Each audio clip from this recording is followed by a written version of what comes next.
Okay, मैं mic लगा रहा हूँ। गुड, माइक लग गया है यहाँ पर।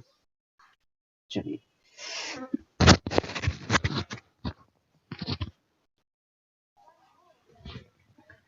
ओके। वो क्वेश्चन था आपको जो नहीं बन रहा है, वो था 7429। ये है एक्सरसाइज नंबर 1 कौन सा है, 1.2 का फर्स्ट वाले क्वेश्चन का फिफ्थ। क्या है? 7429। इसको आप लोगों को सॉल्व करनी थी। तो देखिए, अपन लोग नॉर्मली इसमें देखते हैं कि लास्ट वाला नंबर हमें देखते हैं कि लास्ट वाला नंबर ऑड है या इवन है। ये हमारा फर्स्ट इंट्रोडक्शन होता है समझने के लिए और इसको सॉल्व करने के लिए।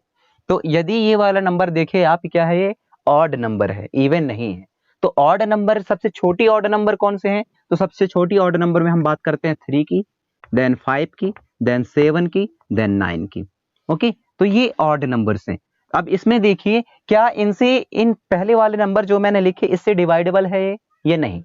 यदि डिवाइडेबल नहीं है तब हम दूसरा सेलेक्ट करेंगे। ओके, 3 से देखिए, 3 2 जा 6, 14 आ गया। 3 4 जा 12, 2 बच रहा है यहाँ। 3 7 जा 21, देन 19, बिल्कुल नहीं जाएगा, कैलकुलेट नहीं होगा। 5 से जाने दीजिए, 5 से जा ही नहीं सकता क्योंकि यहाँ 0 होनी चाहिए 5 के लिए, और ये तो 5 होनी चाहिए। 7 से जा सकता है क्या? 7 के पहाड़ जो टेबल होता है वहां कभी भी 9 ऐसा नंबर्स आते हैं क्या जिसमें 9 आते हो? नहीं आएंगे। 9 से भी नहीं जा सकता। 11 से, अब 11 से देखते हैं क्योंकि 11 में 9 9 जा 11 आता है, सॉरी 11 9 जा 99 होता है। तो 11 से करके देखते हैं। तो 11 सबसे पहले ले लेना था आपको, 11 से करिए। 11 में 74 पर आपको डिवाइड करनी है क्योंकि 7 एक छोटा नंबर है, इसमें आप 11 का जो डिवीजन है वो नहीं कर सकते। तो उसके लिए अपन लोग 11 का टेबल जो है सीधे कितने टाइम पढ़ते हैं बेटा? 7 टाइम पढ़ते हैं, तो 77 होता है जो कि 74 से हायर है। तो हमारा रूल्स क्या कहता है? According to the rules of mathematics कहता है कि इससे भले कम हो जाए लेकिन इससे ज्यादा ना हो। दैट्स द रीजन मैं यहाँ 6 टाइम करूंगा। तो 6 टाइम करने पर यह कितना हो जाएगा? 66 आएगा। कहाँ? यहाँ 74 में 11 का टेबल 6 टाइम पढ़ेंगे तो 66 आता है। तो 66, 74 से 66 को माइनस कर दीजिए, कितने बचेगा आप बताइए? 4 ये और 4 ये, 8 बचेंगे। तो इस 8 को आप लोगों को कहाँ रख देना है? यहाँ रख देना। अब देखिए 8 बचा हुआ है और 2 इधर है, अब कितना हो गया ये? 82। 11 का टेबल फिर से पढ़िए कि 82 से अबव ना हो, तो ये 77 टाइम जाएगा, मतलब यहाँ 7 टाइम जा सकता है। और ये कितना हो जाएगा बेटा? 82 में, 82 में तो ये हो जाएगा 77। 82 में 77 माइनस कर दीजिए तो आपके पास बचेंगे 5। कितने बचेंगे? 5। 1 मिनट, 11 से जाता है या नहीं देख तो ले। मेरे ख्याल से ये 11 से भी नहीं जा रहा है। 1 मिनट ना, 11 से भी नहीं जा रहा है। इसका आगे वाला नंबर्स देखते हैं हम। 11 से नहीं जाएगा क्योंकि 5 बच रहा है और यहाँ 59 आ रहा है, तो 59 पे भी 11 में नहीं जाएगा ये। और आगे बढ़ जाइए। 11 के बाद क्या है? 13 है। 13 के बाद 13 में जाता है कि नहीं जाता देख लीजिएगा। देन 13 के बाद आप आगे बढ़ सकते हैं। 15 में देखना है, 17 में देखना है, 19 में देखना है। तो मैं बात करूं 13 के, 13 में भी नहीं आएगा मेरे ख्याल से ये 9, या 9 पूरी तरीके से डिवाइड नहीं होगा। तो आगे वाला नंबर्स लिखते हैं अपन, ले लेते हैं 70, सॉरी 17 लेके चलते हैं, क्या आता है देखते हैं। 17, ओके। 17 का टेबल पढ़िए इसके साथ में। 17 में कितने टाइम कर दें कि 74 के आसपास आ जाए? तो यहाँ करके देखते हैं। 17 में अब अपन लोग इसको लेते हैं 5 टाइम, तो 535, 3 5 1 5 5 3 8, 85 आता है, ज्यादा है। तो अपन लोग इसको 4 टाइम ले लेते हैं। 7 4 जा कितना होता है? सब चौके 28, 8 2 4 1 जा 4 और 2 6, ये आता है। तो इसमें आप 4 टाइम कर सकते हैं। तो 4 टाइम करने पर कितना आ जाता है? यहाँ 68 आ जाता है। तो 74 में से 68 माइनस करेंगे तो आपके सामने 6 बचेंगे, और इस 6 को आप यदि इसके सामने लग देते हैं तो ये दोनों मिलाकर क्या हो जाते हैं? 62 हो जाते हैं। तो 62 हो गए। तो 17 का टेबल फिर से पढ़िए कि 62 से अबव ना हो। तो जब 4 टाइम पे 68 आ रहा था, मतलब इसको हम 3 टाइम कर दें, तो 3 7 जा 3 7 जा 21, देन 2 3 1 जा 3 एंड 2 5।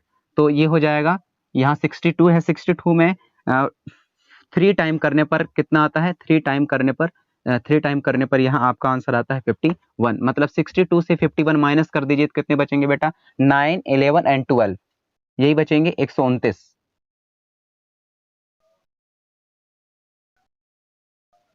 129, 1 मिनट कितने बच रहे हैं देख लेते हैं। 62 था, 62 में से 51 माइनस करते हैं तो 1, देन 1, 11 बचनी चाहिए। तो इस 11 को आप यहाँ रख दीजिए तो कितना हो गया? ये 190 हो गया, लास्ट वाला 190 हो गया। तो 190 में 17 का टेबल पढ़िए तो जरा। 17 मल्टीप्लाई कितने कर दें? 5 करने पर 6 करके देखते हैं। 6 करने पर कितना आता है? 6 7 42, देन 6 या 102। तो एक बार और जाएगा, 7 टाइम करके देखिए। 7 49, ये आ जाएगा 119। तो 7 टाइम पढ़ने से 190 आ जाता है। अब देखिए ये आपका एक बार कैलकुलेशन हो गया, 17 से ये कटेगा। आप 17 में इसके बाद जो है आप लोगों को फिर से कैलकुलेट करनी है। आप देखिए बेटा और आगे बढ़ा के देखिए कुछ आ रहा है कि नहीं इसमें।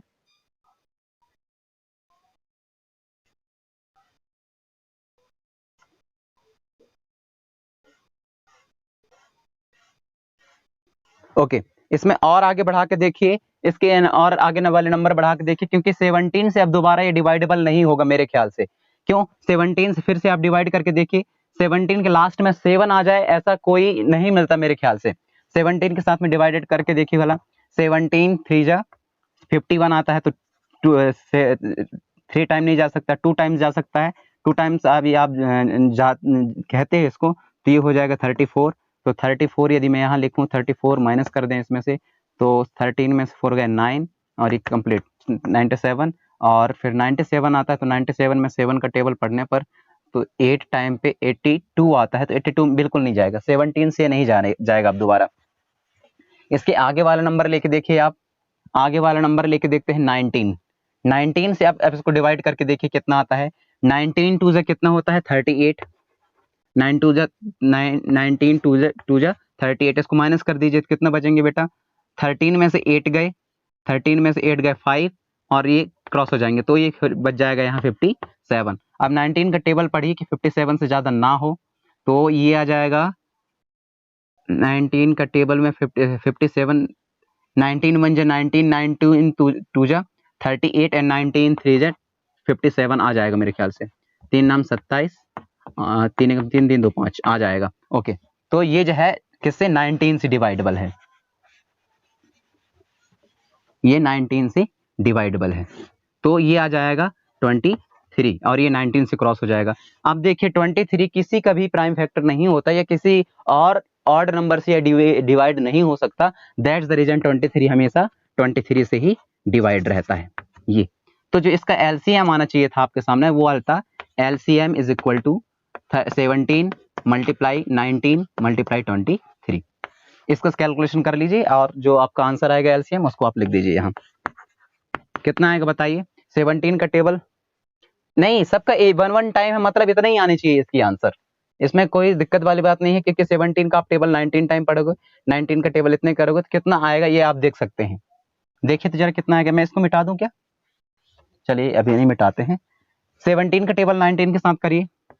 17 मल्टीप्लाई 19 कितना हो जाएगा? ये 9 7 जा 7 नाम 72 नहीं 63, 3 6 9 और ये 15, 153 देन 17 कितना बच रहा है? 3 5 12 एंड 3 323।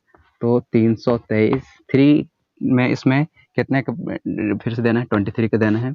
3 3 जा 9, 3 2 जा 6, 3 3 जा 9 कट गया। 2 3 जा 6, 2 2 जा 4, 2 3 जा 6 कितना आएगा?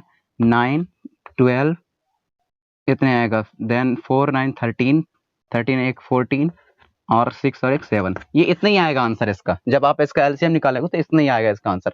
आई होप कि ये वाले क्वेश्चन आपको समझ में आया होगा। आप क्या करना है? 17 से डिवाइड करनी, 19 से डिवाइड करनी, 23 से डिवाइड करनी, आ जाएगा आंसर। ओके, एलसीएम इस तरीके से आप फाइंड आउट कर सकते हैं। ओके, अब जब अपन लोगों ने जो क्वेश्चन लिखा है उसको लिखिए। क्वेश्चन नंबर 4 है, क्वेश्चन नंबर 4 है आपके सामने एचसीएफ दिया गया है 2 नंबरों का। वो नंबर्स हैं 306 एंड 657 का। उसका एचसीएफ है 9 तो आपको क्या फाइंड आउट करना है बेटा, इन्हीं दो नंबरों के लिए एलसीएम फाइंड आउट करनी है। तो इसको देखिए आप, तो यहां लिखेंगे आप, यहां लिखेंगे we know the HCF of 306 and 5 657 is equal to 9। मतलब हमें पता है कि जो HCF इन दोनों नंबरों को वो कितना दिया हुआ है 9। अपन लोगों को क्या फाइंड आउट करना है, एलसीएम फाइंड आउट करना है इन्हीं दो नंबर का। कौन कौन से, 306 एंड 657 का। तो एलसीएम फाइंड आउट करने के लिए हम सिंपल सा फार्मूला लगा देंगे।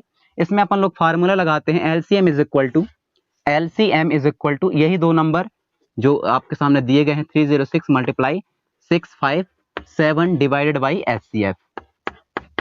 इसमें आप पुट कर दीजिए बेटा, HCF की वैल्यू यहां दी गई है, इस 9 को आप इस जगह पर रख दीजिए, तो अब आप इसका कैलकुलेशन फिर कर पाएंगे। तो ये हो जाएगा 306 मल्टीप्लाई 657 डिवाइडेड बाई 9, ये हो जाएगा। इन दोनों का कैलकुलेशन कर दीजिए पहले।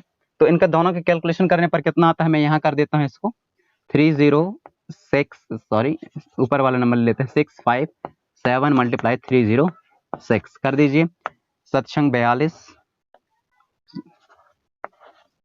4 6 5 जा 30 30 और 4 34 3 रिमाइंडर 6 6 जा 36 36 और 3 39 और इसके बाद कट करिए, ये 0 0 आएंगे दूसरे के लिए 3 टाइम, देन डबल कट करिए, 3 5 7 जा 21 2 3 5 जा 15 15 और 2 17 देन 1 3 6 जा 18 18 1 19। तो इसका आंसर आना चाहिए करीब करीब 2 4 9 10 10 एंड 11 0 देन 2 20 20 लाख 20 लाख 1042, यही आना चाहिए 20, यस यही आना चाहिए 42। तो आप जो आपका आंसर आया है, तो आप इसको इस तरीके से लिख सकते हैं, मैं कैलकुलेट किया हूं बस ना, आपको यहां लिखना है आगे। तो कितना आया है 20 लाख 1042।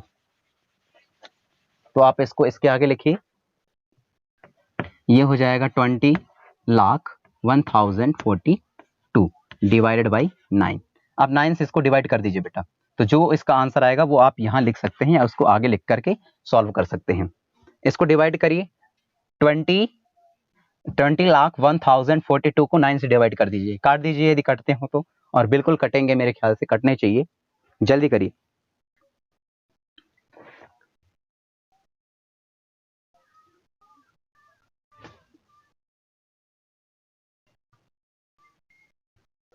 याद रखिए ये वाला 9 ना इसके ऊपर वाले के लिए है, इसको आप मत इसके साथ जोड़ देना, ये ऊपर वाले का है छोटा 9, मैं इसको छोटा सा बना दे रहा हूँ। ये यहाँ सिर्फ 20 लाख 1042 डिवाइड बाई 9 है, तो इसको बस आपको काटना है। चलिए मैं भी आपको कैलकुलेट करके और काट के दिखाता हूँ यहाँ। तो ये तो हो गया 20 देन 0 देन 42, 9 से काटना है, ठीक है। 9 1 जा 9, 9 2 जा 18, 2 बचे, 9 2 जा 18, कितने बचे, 21 में 18 गया तो 3 बचे, तो 3 तो ये 30 हो गया। फिर 9 9 3 जा 27, 9 3 जा 27, कितने बचेंगे, 3 बचेंगे, 3 को हम यहाँ रख दें, तो 27 फिर से 3 7 बचे एंड 8, ये आना चाहिए आपका, ये आना चाहिए आपका 22,338, इसके आसपास आना चाहिए आंसर आपका। देखिए कितना आता है,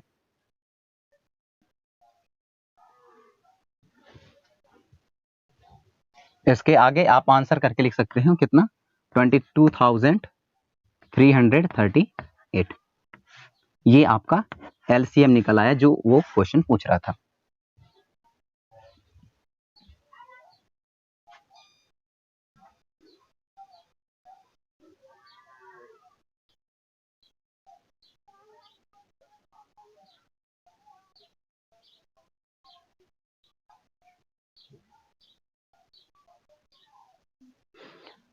यहाँ मैं सॉल्व किया हूँ तो सॉल्व किया हूँ, इसको आप रफ वर्क में लिखेंगे, मतलब जो एलसीएम लिखा हुआ है उसके जस्ट नीचे जो मैं सॉल्व किया हूँ 20,01,042 को डिवाइड किया हूँ 9 से, तो वो आपका आंसर आया 22,338। तो इसको आप अपने तरीके से सॉल्व करिए और इसको रफ जो वर्क आप जहाँ पास करते हो वहाँ पास करेंगे। ये मेरा बोर्ड है, इसी वजह से मैंने इसको अलग वाली जगह पर किया है। एक्चुअली इसका जो सोल्यूशन है वह सीधे सीधे आएगा, जैसे 306 मल्टीप्लाई 657 डिवाइडेड बाई एचसीएफ, तो इसके जस्ट नीचे आया है 306 मल्टीप्लाई 657 डिवाइडेड बाई 9, देन फिर से डबल इक्वल के साथ है 20,01,042 डिवाइडेड बाई 9, तो इनको सॉल्व करने पर आपका आंसर आता है 22,338। तो यही आपका क्या है, आंसर है। ओके, चलिए अब मैं मिटाता हूं इसको बेटा, आप नेक्स्ट आ जाइए।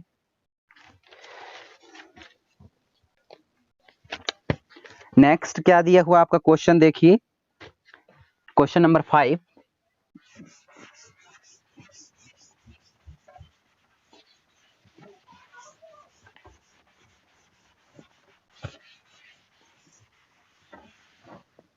जो आपका क्वेश्चन नंबर 5 है वह बोल रहा है कि चेक वेदर 6n कैन, यहां लिखिए क्वेश्चन नंबर 5 करके, चेक वेदर, क्या लिखा है, check whether 6n can and 6n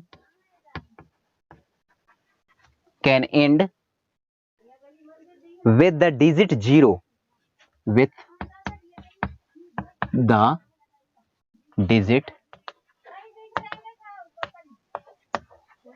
0, with the digit 0 for any natural number n, for any natural number n। Question को समझ लीजिए पहले क्या बोल रहा है, उसके बाद आपको सॉल्व करनी है।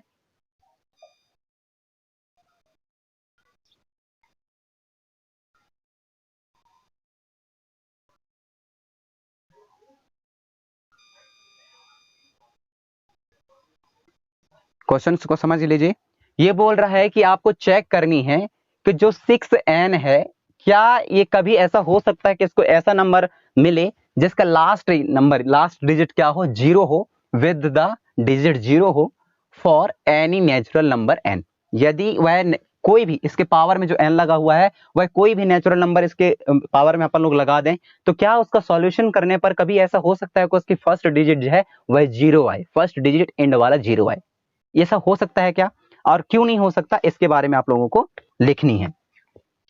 तो सबसे पहले देखिए, ये बोल रहा है कि यदि हम 6 में n का नेचुरल नंबर है, तो जो n है बेटा, n इज इक्वल टू 1 हो सकता है, मे बी 2, 3, देन 4, इस तरीके से हो सकता है। तो क्या ऐसा हो सकता है कि 6 के टेबल पे यदि 1 का पावर चढ़ा दें तो इसका आंसर 0 आ जाए, लास्ट डिजिट, 2 का पावर चढ़ा दें तो लास्ट डिजिट 0 आए, 3 का पावर चढ़ा दें तो लास्ट डिजिट 0 आए, 4 का पावर चढ़ा दें तो लास्ट डिजिट 0 आए? क्या ऐसी कंडीशन पे ये हो सकता है क्या? जैसे हम इसकी पावर को चढ़ा दें 1, क्योंकि n लिखा हुआ है, n की जगह पर मैं इस वाले नंबर को लिख सकता हूँ, वो मे बी 1, 2, 3 और 4 कुछ भी हो सकता है, because it is a natural number. Okay, ये हो सकता है 6 पे पावर 2, 6 पे पावर 3, 6 पावर 4, ये ऐसा कुछ भी हो सकते हैं। तो क्या इनको सॉल्व करने पर आपका आंसर ऐसा नंबर प्राप्त मिलेगा, आपको नेचुरल नंबर मिलेगा जिसके लास्ट डिजिट क्या हो, 0 हो? इट मे बी पॉसिबल और नॉट। तो इसी को अपन लोगों को डिस्कशन करनी है।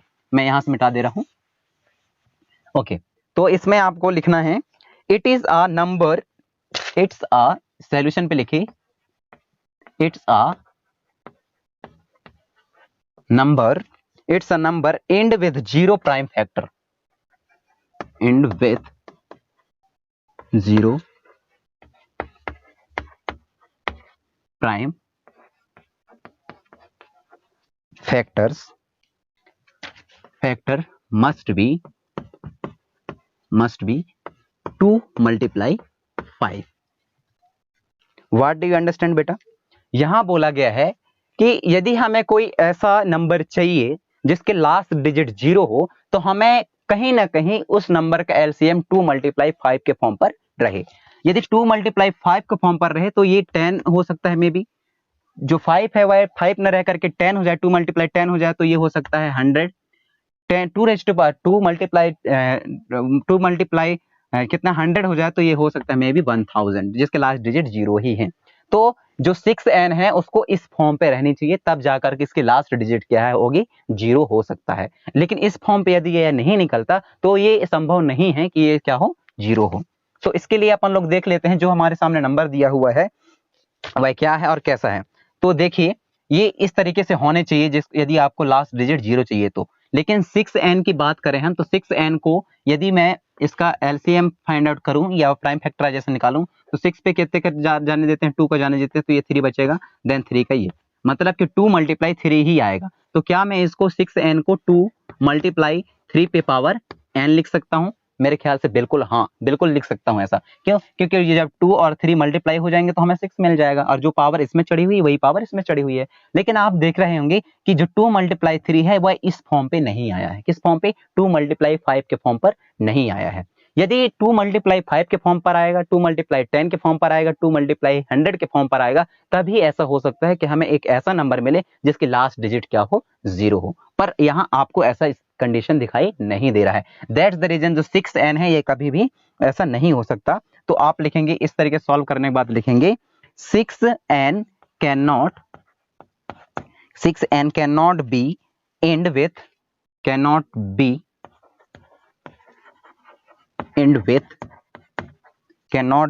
with the zero integer, zero digit और zero integer, zero digit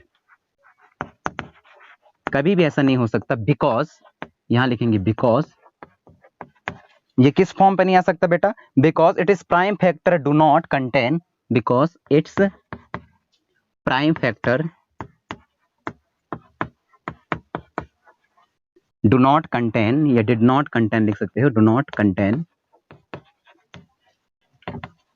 contain of 2 multiply 5। यही आपका एक क्वेश्चन नंबर 5 का सोल्यूशन है। ये बोल आपको समझ में आ गया होगा मेरे ख्याल से। यहाँ क्या बोल रहा है कि चेक करिए कि जो 6 के पावर n है ये n में भी 1 2 3 4 भी हो सकता है, क्योंकि n एक नेचुरल नंबर है, कुछ भी हो सकता है, जिसकी वजह से मैंने थोड़ी देर पहले बताई। क्या ऐसा हो सकता है कि उसको सॉल्व करने पर आपके जो लास्ट डिजिट है वह आपको 0 मिले for any natural number n, जो n हो वह नेचुरल नंबर हो? तब मैंने इस चीज को बताया कि it is a number and with the 0 prime factor तो मस्ट बी। यदि आपको ऐसा प्राइम फैक्टर चाहिए, ये एक ऐसा नंबर चाहिए जिसको लास्ट डिजिट 0 हो, तो आपको प्राइम फैक्टर कैसे रहनी चाहिए बेटा? मस्ट रहनी चाहिए कि 2 मल्टीप्लाई 5 के फॉर्म पर रहे वो। लेकिन यदि हम 6n का एलसीएम निकालते हैं तो ये 2 मल्टीप्लाई 5 के फॉर्म पर नहीं आता। दैट्स द रीजन ऐसा कभी नहीं हो सकता कि इसके लास्ट डिजिट क्या हो 0 हो, क्योंकि ये 5 के फॉर्म पर आता तभी हो सकता था। तो 6 को मैं 2 मल्टीप्लाई 3 के फॉर्म पर लिख सकता हूँ क्योंकि मैंने इसका एलसीएम निकाला है। जब आप इतना लिख देते हो तो लिखेंगे 6n can not be and with the 0 digit. क्यों? कभी भी ऐसा नहीं हो सकता कि ये एंड हो किससे? 0 डिजिट से। बिकॉज इसलिए क्योंकि its prime factor do not contain of the 2 multiply 5, क्योंकि इसके प्राइम फैक्टर जो है कंटेन नहीं है 2 मल्टीप्लाई 5 के फॉर्म पर। ओके, तो ये क्वेश्चन नंबर 5 आप सॉल्व किए हुए, आप इसको लिख लीजिए। Thank you.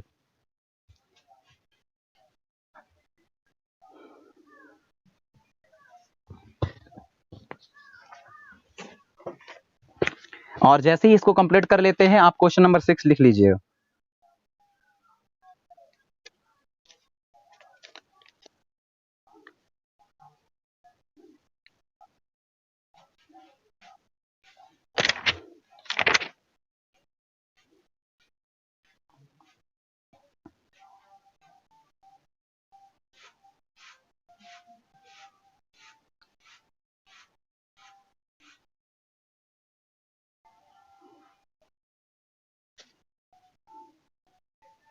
राइट फास्ट बेटा।